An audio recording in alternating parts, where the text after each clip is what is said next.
Item ಯಾವುದೇ ಇರಲಿ try ಮಾಡಿ ಆಚಿ ಚಿಕನ್ ಮಸಾಲಾ. ನಟ ದರ್ಶನ್ ಮ್ಯಾನೇಜರ್ ಆಗಿದ್ದಂತ ಮಲ್ಲಿಕಾರ್ಜುನ್ ಇದ್ದಕ್ಕಿದ್ದಂತೆ ಕಾಣೆ ಆಗ್ಬಿಟ್ಟಿದ್ರು. ದರ್ಶನ್ ಮ್ಯಾನೇಜರ್ ನಾಪತ್ತೆಯಲ್ಲಿ ದಾಸನ ಕೈವಾಡ ಇದೆ ಅಂತ ಕೂಡ ಹೇಳಲಾಗ್ತಾ ಇತ್ತು. ಆದ್ರೆ 7 ವರ್ಷಗಳ ಬಳಿಕ ತಾವು ಹೋಗಿದ್ದೆಲ್ಲಿ ಇದ್ದಿದ್ದೆಲ್ಲಿ ಇಷ್ಟು ವರ್ಷ ಏನೇನಾಯ್ತು ಅನ್ನೋದನ್ನ ದರ್ಶನ್ ಮಾಜಿ ಮ್ಯಾನೇಜರ್ ಮಲ್ಲಿಕಾರ್ಜುನ್ ಅವರೇ ಬಹಿರಂಗಪಡಿಸಿದ್ದಾರೆ. ಏನ್ ಹೇಳಿದ್ರು ಆ ರಿಪೋರ್ಟ್ ನೋಡೋಣ. ನಾಪತ್ತೆಯಾಗಿದ್ದ ದರ್ಶನ್ ಮಾಜಿ ಮ್ಯಾನೇಜರ್ ದಿಢೀರ್ ಪ್ರತ್ಯಕ್ಷ. ಸಾಲು ಸಾಲು ಸೋಲು, ಆತ್ಮಹತ್ಯೆಗೆ ಯತ್ನ, ಕಣ್ಣೀರಿನ ಕಥೆ. ದರ್ಶನ್ ಮೇಲಿನ ಗೌರವಕ್ಕೆ ನಾನು ಊರು ಬಿಟ್ಟೆ ಎಂದ ಮಲ್ಲಿ.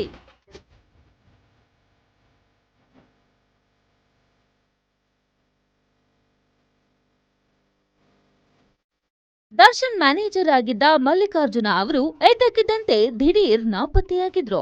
ಅವರು ಸುಮಾರು 7-8 ವರ್ಷಗಳು ಎಲ್ಲಿಗೆ ಹೋಗಿದ್ದರು? ಅವರ ಕಾಣೆಯಾದ ಪ್ರಕರಣದಲ್ಲಿ ತನಿಖೆ ನಡೆಯಬೇಕು ಎಂದು ಆಗ್ರಹಗಳು ಕೇಳಿಬಂದಿದ್ವು.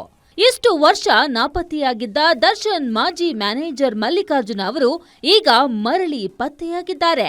ಈ ವೇಳೆ ಅವರು ಇಷ್ಟು ವರ್ಷಗಳ ಕಾಲ ಎಲ್ಲಿದ್ದರು ಎಂಬ ಸತ್ಯವನ್ನ ರಿವೀಲ್ ಮಾಡಿದ್ದಾರೆ.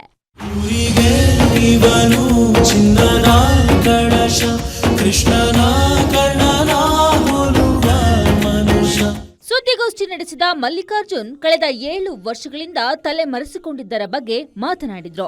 ನಾನು ದೊಡ್ಡದಾಗಿ ಬೆಳೆಯಬೇಕು ಎಂಬ ಹಠದಲ್ಲಿ ಬಿದ್ದು ಎಡವಿದೆ. ಮೊದಲ ಸಲ ಸಿನಿಮಾ ಮಾಡಿ ಕೈ ಸುಟ್ಟುಕೊಂಡೆ. ಡಿಸ್ಟ್ರಿಬ್ಯೂಷನ್ ಮಾಡಿದೆ, ಹೋಟೆಲ್ ಬಿಸ್ನೆಸ್ ಮಾಡಿದೆ. ಯಾವುದೂ ಕೈ ಹಿಡಿಯಲಿಲ್ಲ. ಇದರಿಂದ ಭಾರೀ ಸಾಲದ ಸುಳಿಗೆ ಸಿಲುಕಿ ಬೆಂಗಳೂರನ್ನ ಬಿಟ್ಟೆ. ದೇಶದ ವಿವಿಧೆಡೆ ಹಲವು ಕೆಲಸ ಮಾಡಿಕೊಂಡು ತಲೆಮರೆಸಿಕೊಂಡಿದ್ದೆ ಎಂದು ಹೇಳಿದ್ರು. ಪಿಕ್ಚರ್ ಅಂದಮೇಲೆ ಇವತ್ತಿಲ್ಲ ನಾಳೆ ಗೆಲ್ತೀವಿ ಅಂತಲೇ ಹೋಗ್ತಾರೆ ಸರ್ ಎಲ್ಲರೂ. ಸರ್ ನಂಬಿಕೆ ಅಂದರೆ ಏನೋ ಗೊತ್ತಿಲ್ಲ, ಅದು ಬಂಡತನ ಇತ್ತು ನನ್ನ ಹತ್ರ. ನಾನು ಏನು ಮಾಡೋಕ್ಕಾಗಲ್ಲ. ನಾನು ಏನೋ ಒಂದು ಪಿಕ್ಚರ್ ಕೈ ಹಿಡಿಯುತ್ತೆ, ನಾನು ತೀರಿಸ್ತೀನಿ ಅನ್ನೋ ನಂಬಿಕೆ ಇತ್ತು ಸರ್. ಆ ನಂಬಿಕೆ ಮೇಲೆ ನಾನು ಹೊರಟೆ, ನಾನು ಮಾಡ್ತಾ ಹೋದೆ. ನನಗೆ ಗೊತ್ತಿಲ್ಲ, ನಾನು ಹೇಳಿದ್ನಲ್ಲ, ನಾನು ಯಾವಾಗ ಹಿಡಿಯಿದೆ ಅಂತ ಗೊತ್ತಿಲ್ಲ, ಯಾವಾಗ ಪ್ರಪಾತಕ್ಕೆ ಬಿದ್ದೆ ಅಂತ ಗೊತ್ತಿಲ್ಲ. ಇವತ್ತು ಈ ಪಿಕ್ಚರ್ ಕೈ ಹಿಡಿಬೋದು ಅಂತ ನಾನು ಮುಂದೆ ಹೋಗ್ತಾ ಇದ್ದೆ. ಅದ್ರ ಮಧ್ಯದಲ್ಲಿ ನನಗೆ ದುಡ್ಡು ಹುಡ್ತಾ ಇತ್ತು. ದರ್ಶನ್ ಜೊತೆಗಿನ ನಂಟನ್ನ ಸ್ಮರಿಸಿದ ಮಲ್ಲಿ, ತೂಗುದೀಪ ಪ್ರೊಡಕ್ಷನ್ ನನ್ನನ್ನ ಮಗನಂತೆ ನೋಡಿಕೊಂಡಿದೆ. ನಾನು ಎಂದೂ ದ್ರೋಹ ಬಗೆದಿಲ್ಲ. ಐರಾವತ ಸಿನಿಮಾ ವೇಳೆ ತಮ್ಮ ಕಷ್ಟ ನೋಡಿ ದರ್ಶನ್ ಅವರು 1 ಕೋಟಿ ಹಣ ನೀಡಿದ್ರು. ಆದ್ರೆ ಸಾಲದ ಪ್ರಮಾಣ ಹೆಚ್ಚಿದ್ದರಿಂದ ಮತ್ತೆ ಅವರ ಬಳಿ ಹಣ ಕೇಳಲು ಮುಖವಿರಲಿಲ್ಲ. ದರ್ಶನ್ ಎಂದಿಗೂ ಏಕವಚನದಲ್ಲಿ ಮಾತನಾಡಿಸಿದವರಲ್ಲ. ಅವರೇನು ನನ್ನನ್ನ ದೂರ ಮಾಡಲಿಲ್ಲ. ನನ್ನ ತಪ್ಪಿನಿಂದಾಗಿ ನಾನೇ ಅವರಿಂದ ದೂರ ಉಳಿಯಬೇಕಾಯಿತು ಎಂದು ಸ್ಪಷ್ಟನೆ ನೀಡಿದ್ರು. ದರ್ಶನ್ ಸರ್ ಆದಷ್ಟು ಬೇಗ ನಿರಪರಾಧಿ ಅನ್ಕೊಂಡು ಹೊರಗೆ ಬರಲಿ ಅನ್ನೋದು ಅಷ್ಟೇ ಬೇಡ್ಕೊತೀನಿ, ಹೆಚ್ಚಿಗೆ ಏನಿಲ್ಲ. ಅವ್ರು ನಮ್ಮ ಭಾಳ ಚೆನ್ನಾಗಿ ನೋಡ್ಕೊಂಡಿದ್ದಾರೆ. ಅವ್ರು ಕರೆದು ನಾನು ಹೋಗ್ತೀನಿ, ಕೆಲಸಕ್ಕಂತ ಹೋಗ್ತೀನಿ. ಆದರೆ ನಾನೀಗ ಅನ್ಕೊಂಡಿರೋ ಪ್ರಾಜೆಕ್ಟು ಸ್ಟಾರ್ ಬ್ರಿಡ್ಜ್ ಅಂತ ಅದರ ಹೆಸರು.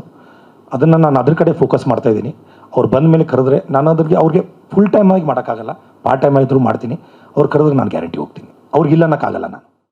ಒಟ್ಟಾರೆ ಚಾಲೆಂಜಿಂಗ್ ಸ್ಟಾರ್ ದರ್ಶನ್ ಅವರ ಮ್ಯಾನೇಜರ್ ಆಗಿದ್ದವರು ಮಲ್ಲಿಕಾರ್ಜುನ್. ಫಿಲಂ ಪ್ರೊಡಕ್ಷನ್, ಡಿಸ್ಟ್ರಿಬ್ಯೂಷನ್ಗೆ ಕೈ ಹಾಕಿ ಕೈ ಸುಟ್ಟುಕೊಂಡಿದ್ದ ಮಲ್ಲಿ 5-6 ಕೋಟಿ ಸಾಲದ ಶೂಲಕ್ಕೆ ಸಿಲುಕಿದ್ರು. ಆ ಸಮಯದಲ್ಲಿ ಮಲ್ಲಿಗೆ 1 ಕೋಟಿ ರೂಪಾಯಿ ಕೊಟ್ಟು ಸಹಾಯ ಮಾಡಿದ್ದ ದರ್ಶನ್ ನನ್ನ ನೆನೆಸಿಕೊಂಡು ಅವರಿಂದ ನನಗೆ ಯಾವುದೇ ತೊಂದರೆ ಆಗಿಲ್ಲ ಎನ್ನುವುದರ ಮೂಲಕ ದರ್ಶನ್ ಮೇಲೆ ಇದ್ದ ಅನುಮಾನಕ್ಕೆ ತೆರೆ ಎಳೆದಿದ್ದಾರೆ ಮಾಜಿ manager Mallikarjun. Keerthi Patil, film bureau, Guarantee news.